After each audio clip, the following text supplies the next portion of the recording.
Hello guys, welcome my YouTube channel. তো শিবরাত্রির দিন আমি কিভাবে আমার গোপু সোনার পুজো করলাম চলো তোমাদের দেখাই।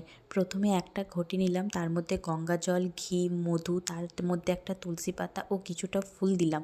দেওয়ার পর আমি একটা পাত্র নিয়েছিলাম, তার মাঝখানে তুলসী পাতা ও চারিদিকে ফুল দিয়ে সাজিয়েছিলাম। ঠিক তার মাঝখানে আমি গোপু সোনাকে বসিয়ে দিলাম। বসিয়ে তারপর আগে থাকতে যে ঘি, মধু, গঙ্গা জল, তুলসী পাতা এবং ফুল আছে সেটা দিয়ে আমি ভালো করে আমার গোপু সোনাকে স্নান করিয়ে নেব।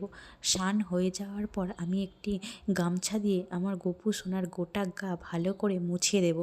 মোছানো হয়ে যাওয়ার পর এই জামা ও প্যান্টটা আজকে আমি আমার গোপু সোনাকে পরাবো। তো প্রথমে আমি গোপু সোনার প্যান্টটা আগে থেকে পরিয়ে দিয়েছিলাম, তারপর আমি এই জামাটা পরিয়ে নেব। জামাটা পরানো হয়ে গেলে তারপরে আমি এই হাতের বালাগুলো পরিয়ে নেব।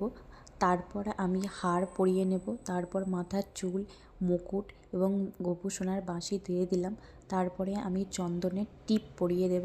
তারপরে আমি তুলসী পাতা ও চন্দন গোপুর বুকে দিয়ে দেব। তারপরে একটা ফুল ও বেল পাতা গোপাল সোনাকে দেব।